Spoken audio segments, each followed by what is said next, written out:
एक बंदे का ना पुत्र पढ़ के ते चंगा अफसर लग गया।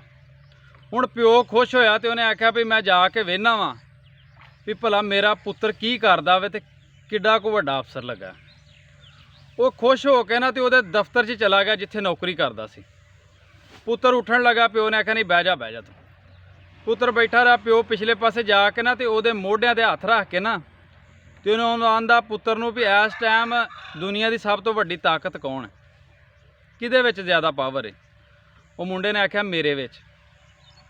फिर वो प्यो ने ना थोड़ा जिहा शर्म महसूस की तो उन्हें आख्या भी पुत्र मेरा कह की रहा मैनू। फिर उन्हें इस तरह ही पूछा भी इस टाइम सब तो ज़्यादा ताकत किहदे विच है। वो मुंडे ने आख्या अब्बा मेरे विच। प्यो ने ना गुस्सा महसूस किया तो करके तो टुर पिया। जो दरवाजे 'च पहुंचा ना तो फिर एक बारी पूछा भी पुत्र इस टाइम सब तो ज़्यादा ताकत किहदे विच है।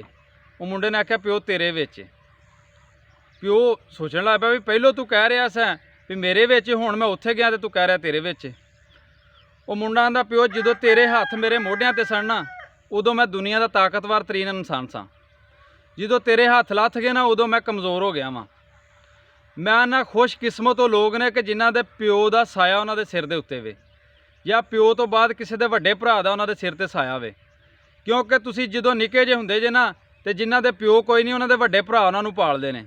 ते अज ये रिवाज चलिया वे कि जदों उहदा विआह हो जांदा वे वो आंदा प्यो नूं तू मेरा की लगना ते भरा नूं आंदा तू मेरा की लगना। ते मैं आना भी जिहड़ा तुसीं इन्हां दे मरण तो बाद कई लोग प्योवां दी जिंदियां इज्जत नहीं करदे, जदों मर जांदे ना उदों कबरां ते जाके रोंदे ने। वो जिहड़े तुहाडे अथरू जिहड़े ने ना तुसीं जिन्ने मर्जी भावें दरिया वगा दो वो अथरू तुहाडे किसे काम दे नहीं। वो बिल्कुल ना तुहाडू कोई फायदा उन्हें देना ते ना उन्होंने देना। उहो ही काश तुसीं प्यो दे जिंदियां उन्होंने हस के खवाया हुंदा एक बारी तो तुहाडी भी जिंदगी सवर जाती तो प्यो की भी। एक मैनू गल चेते आ गई है अचानक ही भी एक माँ का एक दिन फोन आया मैनू तो उन्हें आख्या भी मेरा पुत्र जिहड़ा ना वो मैनू आंदा भी माँ साडा स्टेटस हाई हो गया तो तू साडे म्यार दे मुताबक नहीं तो तू लहदा मकान च रहा कर। मेरी बेगम आंदी कि इहनूं असीं नाल नहीं रखना, कोई अच्छी नौकरी लग गया सी। तो आंदी मैनू उन्हें आख्या भी तू ना जो भी मेरे को लैना ना जो भी तेरा मेरे ते माँ खर्चा आवे सूद समेत मेरे को वापस लै लै। वो माँ ने आख्या पुत्र नूं भी गल ए वे मैं लवांगी जरूर, हिसाब कर लैण दे, हिसाब थोड़ा जिहा लम्मा है। उन्हें आख्या चलो ठीक है। अगले दिन ना पुत्र आया किते ते वो सुता सी, उहदी माँ गई तो जिहड़े पासे सुता सी ना उधर थोड़ा जिहा पानी रोड़ दिता उन्हें माड़ी करवट लई दूजे पासे हो गया, उन्हें उधर भी पानी रोड़ दिता। माँ नूं रोड़ के ते जो माँ ने पानी रोड़िया तो उठ के माँ के गल पै गया। आंदा ये कि बहूदा हरकत है, तू मेरे ते पानी रोड़न नहीं है।